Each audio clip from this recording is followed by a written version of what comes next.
grandmother, Elisa Duran, migrated from Puerto Rico in 1946, and she brought in first her 4 daughters, and one of the oldest, my Titi Maria, lived in San Juan Hill, and she was, her boyfriend at the time was a gentleman named Paulie, who was a merchant marine. And the history of the Puerto Rican migration here to New York City in particular began after 1917 during World War I.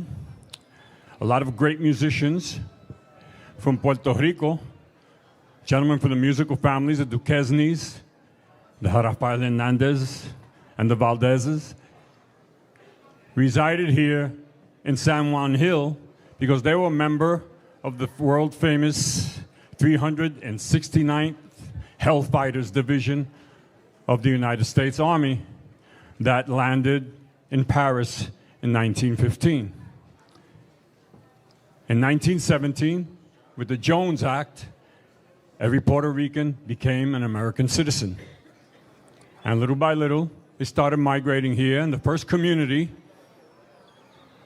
was in Brooklyn, in an area called Red Hook, Cobble Hill, Carroll Gardens, and those were all the merchant marines first resided, and also here in the west side of Manhattan, and migrated into San Juan Hill. My Titi Maria, who lived on 63rd Street. Now, all the new buildings today, I don't know how many people here know what a stoop is. The old brownstones had the stoop. Now, the stairwells in the front of the building that led to the first floor, and on each side of it, we had a basement apartment. And 2 things I learned while I used to visit my Titi Maria. One was how to play stoop ball. And stoop ball, you would throw the ball, rubber Spalding against the middle of the stoop, it bounced back, and the guys on the field, so we played our form of baseball like that with the stoop ball.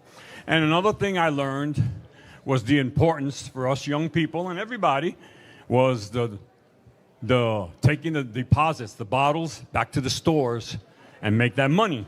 The small Cokes and the beer bottles were 2 cents and 5 cents for the big bottles.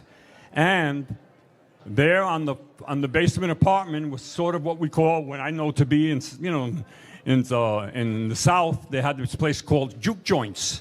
And these people, this African-American family, would throw these parties. Later I found out they were called rent parties. This would help pay their rent. They would throw these parties. So what happened is, here I am on Sunday after a big juke joint Sunday after church. My mother would take me to my Tita Maria's house. And when we got there, in front of the stoop was all these large wooden crates full of these beer bottles and Coke bottles. And then there was an African-American gentleman named, we used to call him Pitsy. I don't know how we got that name, but we used to call him Pitsy.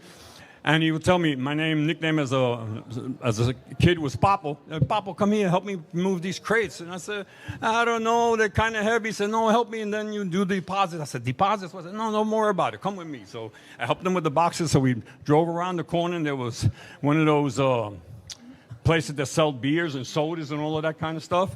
And we would go there and deposit the bottles, and he would give me 50 cents. My God, in 1956, 50 cents was a lot of money.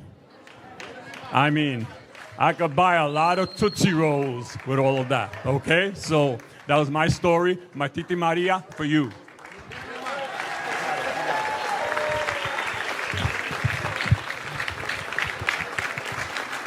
Thank you, Louie.